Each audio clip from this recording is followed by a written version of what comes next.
Hey guys, it's Bales looking at the FantasyLabs player models page for NFL and going to show you how to optimize a lineup for NFL. It's pretty similar to our MLB product, but there's a couple differences. So you're still going to create a model. You have to create a model for each position, or you can use one of our pro models by clicking open here.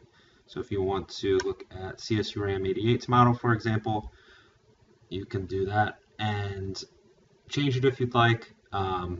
You'll have ratings for each player, and then you can click Show Optimizer in the top right-hand corner, and you will see the optimized lineup based on your player ratings. And as those ratings change, so will the lineup. So when our optimal lineup actually changes throughout the day or throughout the week in NFL as new information comes in. So if there's an injury, if there's big line movement, big change in weather that would alter some of these player ratings, it will change the optimal lineup. So we're never giving away one lineup. And I encourage you to also change the lineup based on your goals. So for example, our optimal lineup with CSU Rams model at the moment has two tight ends, so tight end in the flex. If we were to play this in cash games, I actually think that overall this looks good, except for that aspect of it.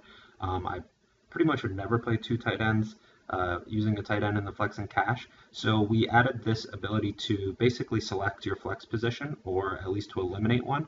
So if you know you want to use a running back in the flex, for example, you can only consider running backs. If you just know that you don't want a tight end, you can click running back and receiver.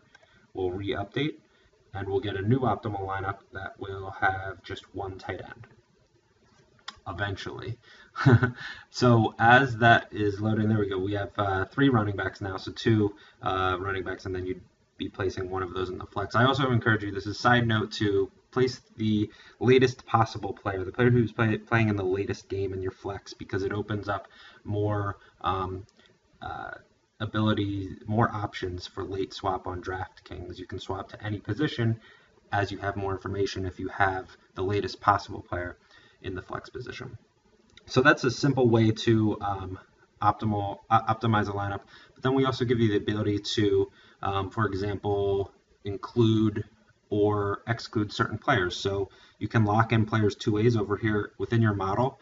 If you create a model and you just know you want that guy in your optimal lineup, say you really like Mark Ingram, we already have him in, but let's see, Lance Dunbar, lock him in, update the model, and Lance Dunbar will then be forced into the optimal lineup, and then we subsequently build around that player. So you can do that. Another thing that you can do is exclude a player. So if now we have Ingram still in there, let's say we don't want Ingram for whatever reason, maybe you don't like that he's in there with Breeze, we remove Ingram, update around that, and so Ingram is then actually removed from models. So I think that that's an important thing to remember. You're saying, I don't want to consider Ingram at all. He gets removed here, and then we build a lineup around that. In this excluded players tab is that player, and you can bring him back to models just by clicking this button. And if we were to re-optimize, Ingram would obviously come back in. So I'll unlock Dunbar. Yeah, that's the way that you can do that here to lock or exclude a player. You can also exclude a team. So this is more popular in baseball, I think, with cancellations. But certain times there might be games that you don't want to consider. Maybe the over/under is too low. You just don't want exposure to the game. Maybe occasionally there's really bad weather that the game could theoretically be postponed, even though that doesn't happen much. But even times when there's heavy winds and snow, for example, and you just want to steer clear of the game completely. Let's say that you would want to do that with the Tampa Bay. It's actually individual teams. I'm sorry. You don't want any Tampa Bay players. You'd click that. All of those players would become excluded. If you want that team back in, you can click the arrow within the excluded players. We'll re-update one last time. It updated.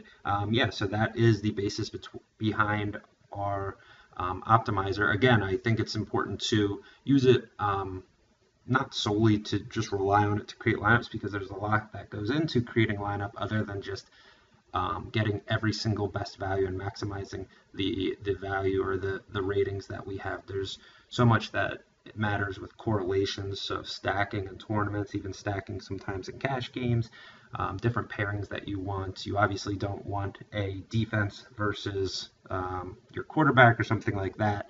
So the way that you pair players is really, really important. And then the types of players that you're getting. So still look over each player. So if this were a cash game, for example, I like Jeremy Hill, but Mark Ingram doesn't catch a lot of passes. He's a little bit dependent on game script for his production, which means his production is a little bit fragile. I think he has a wide range of outcomes because of how dependent he is on those touchdowns and the fact that if the Saints get down, which they might more this year, he could become irrelevant where they're not using him nearly as much and using CJ Spiller quite a bit more because of that. And that means that that wide range of outcomes probably isn't the best fit for cash games. Probably a little bit better of a tournament play because of that volatility. And so that's something where even if he's the best value, you might want to exclude him. And so really, I think the value in the optimizer just comes in seeing what the mathematically the best fit is, and then sort of messing with it and creating a lineup on your own based on your own model.